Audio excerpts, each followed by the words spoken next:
Yes! Okay. Composure. Composure again. But ladies and gentlemen, males and females, I feel like I do that a lot at the start of my videos now, don't I? But nevertheless, it does not fucking matter. Chelsea Football Club, 3 wins in the bounce, an away win at the King Power Stadium, 3-1 against Leicester City, and I cannot even begin to describe how big a win that was for Chelsea. We saw after that win against Leeds last weekend that I was at, the 1-0 win, Wes Fofana's goal, then the massive win during the week against Dortmund. You're thinking, okay, 2 good performances, especially against Dortmund where we were absolutely brilliant, dominant. Can we keep it going? This is a massive game against Leicester to, maybe get a bit of momentum going for us and keep that snowball rolling in its early stages, to get that momentum going and get a bit of pressure off Graham Potter's back and get a run of results together for the first time since, November? It is our first win since November away from home, since that 2-0 win against Aston Villa, which to be honest feels like fucking last season, it was so long ago. But yeah, this was a massive game for Chelsea, just in terms of the fact that yes, we have nothing really to play for in the Premier League. In my opinion, even now still we have no chance of getting top 4,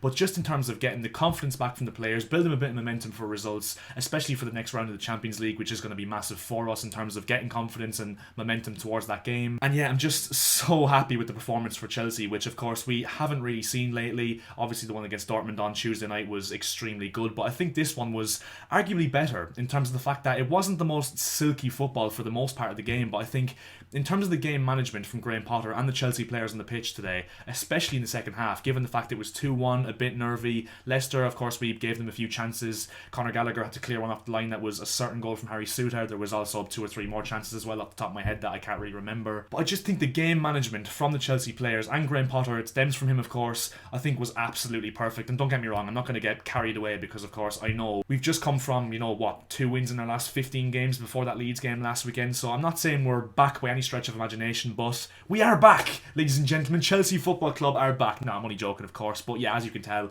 I'm absolutely gassed. And 3-1 win away from Leicester, a tough place to go, especially given the fact that James Maddison was playing, and I think we kept him quiet, to be honest. I think Leicester were quite poor and I think they are under pressure now in the table. I'll actually look at the table now and see where they are. 16th, 24 points to their name, only 1 point above safety for Leicester. They've lost their last 4 games, yet they're in some big trouble, Leicester, to be fair, and there was boos at the end of the stadium even after the ground emptied out mostly. But yeah, Chelsea Football Club, where are we in the table? 37 points, 2 wins in a row, 3 points away from the sacred 40-point mark. We are staying up, ladies and gentlemen. Chelsea Football Club will be a Premier League club next season if we win our next game against Everton at home next weekend. A relegation 6-pointer. But yeah, like I said, I'm not getting too carried away, but we finally have a positive goal difference. We've got a positive goal difference. We've got a goal difference of +1. We've also now won more games than we've lost, which we couldn't say after the Southampton game 2 weeks ago and the Spurs game. Thank fucking Christ. But yeah, as you can tell guys, I'm just absolutely gassed. I'm sorry if I'm going way too far over the line, but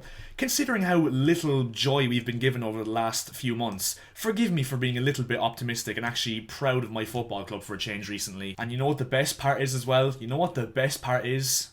007 Mikhailo Modric. You thought you were going to get away with it. You thought you were going to be able to call this Ukrainian god 007. But ladies and gentlemen, 15 minutes to go, 20 minutes to go, or whatever it was, into his final game, the 7th game of the 007, we've beaten the allegations. Shove your 007 allegations up your fucking arses, rival fans. And the thing is as well, he got a goal disallowed as well. It was marginally offside, and I actually think Modric had a quite decent game today. There's still, a little bit of element there of maybe a lack of match sharpness, of course, because he hasn't really played a lot of football since November, which a lot of people do tend to, forget when they judge Modric in his early stages at Chelsea. But I think for the most part, he had a very good game today, and yeah, I just do think, I will die on this hill, Mikhailo Modric will be an absolute superstar for us. He's got absolutely everything from his attributes in terms of his blistering pace. He's the fastest player I've ever witnessed play for my football club. His dribbling ability, his directness, his technical ability, his footballing IQ, I just think he has absolutely everything, and trust me, when this guy clicks in the Premier League, my god, it's going to be dangerous for Premier League right backs for years to come, because this guy is a talented footballer. And yeah, I just think we were absolutely brilliant today once again. Obviously I go through the team as well in terms of the ones that stood out. ENZO Fernandez, you know what, I'll leave him to last. I'll leave ENZO to last. The title suggests that I would let him have my kids, but I genuinely would. This guy is just an absolute baller, but as I said, we'll leave him to last because he deserves to be the last one to get praise in this video. Mateo Kovacic, what a fucking goal from him. What a strike from Mateo Kovacic. Paulo Di Canio-esque from this guy, and Mateo Kovacic, he has that element to just score an absolute worldie. He only scores world-class goals, and he is world-class. I don't care what anyone says. This guy, in terms of what he offers to the team, his ability to carry the ball forward, his ability to drive us into the final third, there is not a single footballer in his position, certainly, that is able to do that like Mateo Kovacic can. And I think him and Enzo have really linked up well since they've, got into that pivot together. And yeah, Kovacic, once again, captaining the side from minute 0 to minute 94. He was absolutely brilliant once again. Ben Chilwell, this guy, I think Chelsea fans owe this guy an apology. Not me, because I was one of the ones that wasn't reactionary after Chilwell had a poor few months, or whatever it was. Especially in a back three when he's playing left wing back. This guy is a very good athlete. Technically, he's very good. So good in the final third. His strike was just absolutely out of the top draw. To get the first goal inside the first 10-15 minutes, we don't really tend to score early, but Ben Chilwell has been an absolute breath of fresh air to this Chelsea team down that left hand side since he's come into the team, and gives you a lot of options, especially in this back three, given the fact that he really, widens the game and gives us a lot of width and gives us space down that left hand side and draws players out as well, which gives Enzo and Mateo Kovacic more license in the middle. So I think Ben Chilwell is proving to be a very crucial player for us in the last few weeks, and I think he's been absolutely exceptional in these last 3 games and really deserves his flowers. Kai Havertz, once again getting on the score sheet, and we'll get onto Enzo's, pass for him, but a very instinctive finish. Once again, put himself about today. And yeah, we just want to see more of this from Kai Havertz. We want to see a snowball effect for him mostly, above all else the players, because we've seen from Kai Havertz a good few times in his Chelsea career that he can produce the big moments and he can be an absolutely quality footballer for us. It's just about consistency with him. Now that he gets a bit of confidence under his belt from 2 goals in his last 2 games against Dortmund and now Leicester, I think we could really see Kai Havertz hopefully kick on.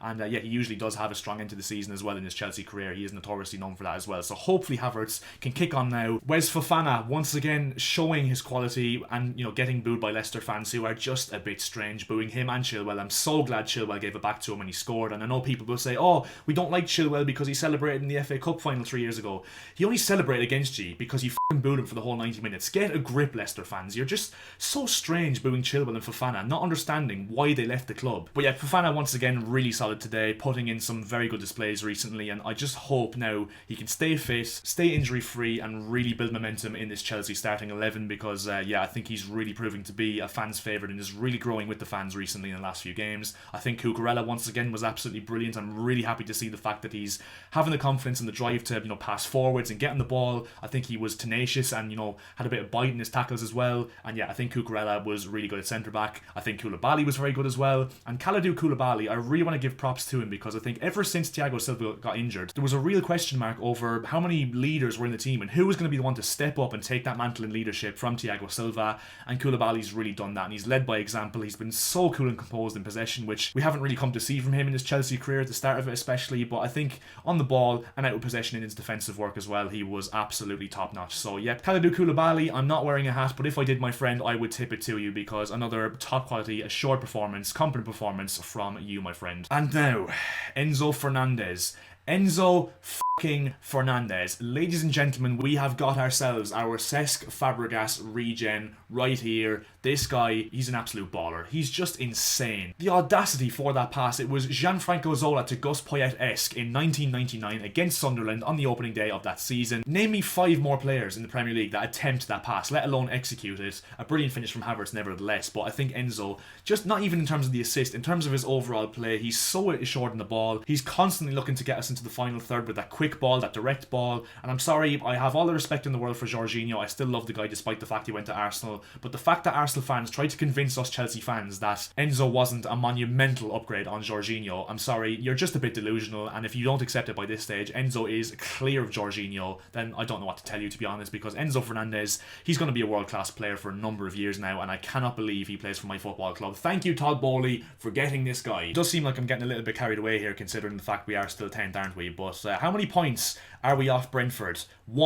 1 point off Brentford, 2 off Fulham, 2 off Brighton. We are back, ladies and gentlemen, and we're coming for the Europa Conference League places. But yeah, Everton at home next weekend, a massive game once again. If we can win that, we can really start, building the snowball and getting that momentum going. And I think, yeah, hopefully we can see now Graham Potter getting a run of results together for this Chelsea team and finally seeing the juices of the labour for this Chelsea team. And yeah, a monumental win for Chelsea today against the Leicester team, who, to be honest, could have easily had 8 men with the fact that Wout Faes got sent off for 2 bookings couple of offences. I think Ricardo Pereira was extremely lucky not to get sent off, and Daniel Amarte with a little bit of a cheeky swipe at Kai Havertz's chest as well, which I think could have on another day been a red card. But yeah, nevertheless, really impressed with Chelsea today and with Graham Potter's selections. And actually, just one more player I want to shout out as well. Actually, Conor Gallagher.